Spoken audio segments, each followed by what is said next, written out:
નમસ્તે વિદ્યાર્થીની બહેનો, ધોરણ 6 વિષય ગુજરાતી પાઠ 13મો સાગરકાંઠાનો પ્રવાસ.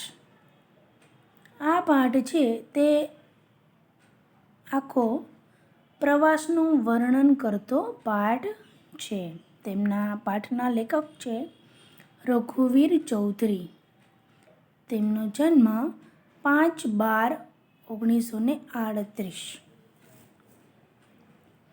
રઘુવીર દલસિંહ ચૌધરીનો જન્મ ગાંધીનગર જિલ્લાના બાપુપુરા ગામે થયો છે. કોલેજ કક્ષાએ વર્ષો સુધી અધ્યાપન કાર્ય કર્યું છે. તેઓ આપણા જાણીતા નવલકથાકાર અને નાટ્યકાર છે. કવિતા, ટૂંકી વાર્તા, વિવેચન, નિબંધ વગેરે ક્ષેત્રે યશસ્વી પ્રદાન કર્યું છે. ઉપરવાસ કથાત્રયી તેમની પુરસ્કૃત થયેલી નવલકથા છે. ઝૂલતા મિનારા નાટક સંગ્રહ અને સહરાની ભવ્યતા નિબંધ સંગ્રહ પણ તેમણે પ્રસિદ્ધ કર્યા છે. તેઓ કલાનો કસબ જાળવી મૂલ્યનિષ્ઠ સાહિત્યનું સર્જન કરે છે. ગુજરાતના દરિયાકાંઠે આવેલા જાણીતા સ્થળો માધવપુર, દ્વારકા, સોમનાથ, દીવ, દાંડી, માંડવી જેવા સ્થળોનું રસપ્રદ શૈલીમાં વર્ણન કરવામાં આવ્યું છે. પ્રસ્તુત એકમ દ્વારા આપણને ગુજરાતના દરિયાકાંઠાની વિશેષતાઓનો પરિચય મળે છે. સાથે સાથે પ્રવાસના આયોજન બાબતે પણ ખ્યાલ આવે છે. હવે આપણે પાઠની શરૂઆત કરીએ.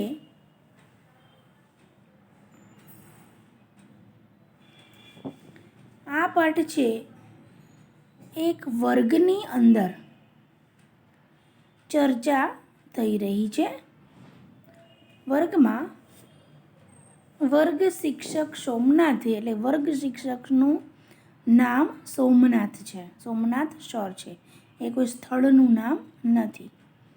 વર્ગ શિક્ષક સોમનાથે પ્રવાસનું સ્થળ નક્કી કરવા 3 વિદ્યાર્થીઓની સમિતિ નીમી હતી. રેવતી, વરુણ અને સિંધુ. આ 3 વિદ્યાર્થીઓ છે. ઘંટ વાગતા ચર્ચા અટકી.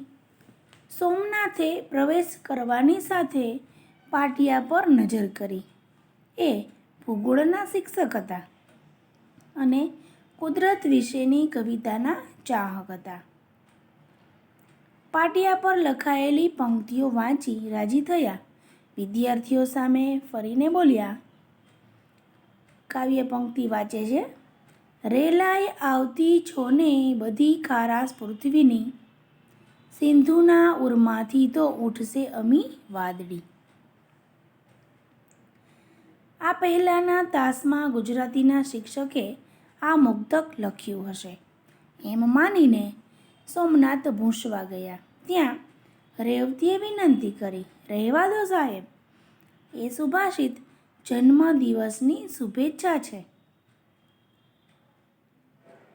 સોમનાથ સરે એમની ડાયરી ખોલી અને પોતાના વર્ગના દરેક વિદ્યાર્થીને એના જન્મદિવસે શુભેચ્છા આપતા. આજે પોતે કેમ ચૂકી ગયા? આજે તો વર્ગના પ્રતિનિધિ સિંધુનો જ જન્મદિવસ છે. પ્રતિનિધિ એટલે આપણે શું કહીએ છીએ? મોનિટર હોય. સિંધુને શુભેચ્છા આપી. એ પગે લાગીને ઊભો રહ્યો. રેવતી સિંધુની પાટલી પરથી મીઠાઈનું પડીકું લઈ આવી. સોમનાથે પહેલો ટુકડો લીધો. અરે વાહ, છે સુખડી, પણ મોહનથાળ જેવી પોચી છે. રેવતી વિદ્યાર્થીઓને મીઠાઈ વહેંચતી હતી. એની સાથે પ્રવાસના સ્થળ અંગે સમિતિનો અભિપ્રાય સિંધુએ જાહેર કર્યો. કચ્છનું માંડવી, સૌરાષ્ટ્રનું માધવપુર અને દક્ષિણ ગુજરાતનું તિથલ, આ 3માંથી સાહેબ નક્કી કરે તે. સાહેબે શાબાશી આપી. શાબાશ, તમે દરિયા કિનારાના સ્થળ પસંદ કર્યા એ મને ગમ્યું. છેલ્લે આપણે આબુ અંબાજી ગયા હતા. રસ્તામાં મેં તમને એક લેખ વાંચી સંભળાવ્યો હતો.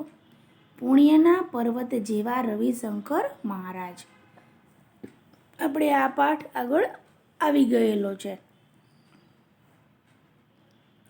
એના લેખક હતા સ્વામી આનંદ. સિંધુએ કહ્યું, પર્વતની ઊંચાઈ જોનારે સમુદ્રના ઊંડાણ વિશે પણ જાણવું જોઈએ. ગોળમેજી પરિષદમાં ભાગ લેવા ગાંધીજી ઇંગ્લેન્ડ જઈ રહ્યા હતા. ઝવેરચંદ મેઘાણીએ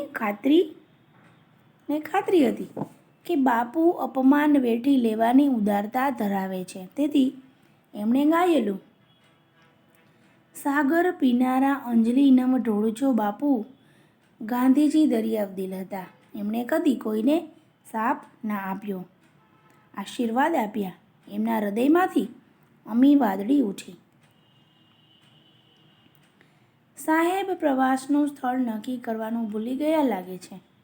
રેવતીએ વરુણ સામે જોઈને સોમનાથ સાંભળે એ રીતે કહ્યું. સોમનાથે તુરંત પીઠ ફેરવી.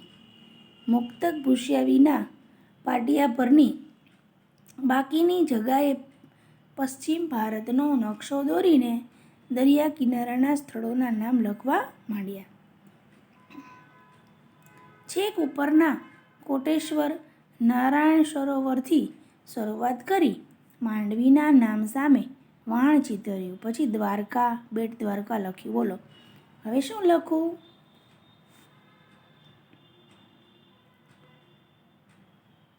હવે પછીનો પાઠ છે તે આપણે આના પછીના વિડીયોમાં તેનો અભ્યાસ કરીશું. નમસ્તે.